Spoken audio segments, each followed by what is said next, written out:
Gaur egungo eskolan eta ikastetxeetan, zuzendaritza taldearen lidergoa guztiz beharrezkoa da. Eta lidergo honetaz arituko gara formakuntzan eta bi aspektu bereziki nabarmenduko ditut.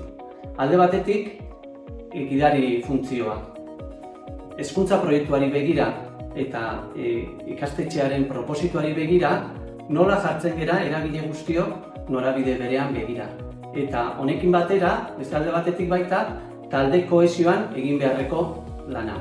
Bai, Iñakik esandako hori dana guk nola eramango dugu eskolara, nola gauzatuko dugu gela barrutan hau guzti hau, ezta? Bai zutabe kontuan hartuko ditugu. Alde batetik familiak. Familiei dagokionez nun ipiniko dugu arreta.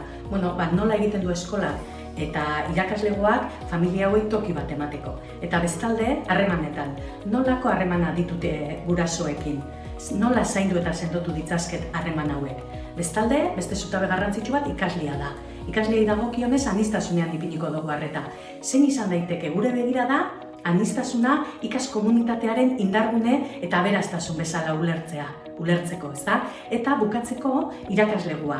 Nola egin dezake zuzendaritza taldeak irakaslea bere lanean gustora lasai eta zainduta sentitzeko.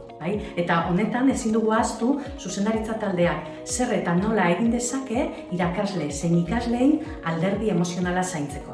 Bai, eta Iratzek esaten denaren bidetik, eta nola zaintzen zarete zuzendaritza taldean zaudetenak. Guzti honetaz arituko gara formakuntzan zehar, eta tresnak eta baliabidek eskiniko dizkizuegu, eta giltzarri batzuk azaldu, zuen lan egin behar hortan, modu osasuntsuan eta motivazioarekin aritu zaitezten.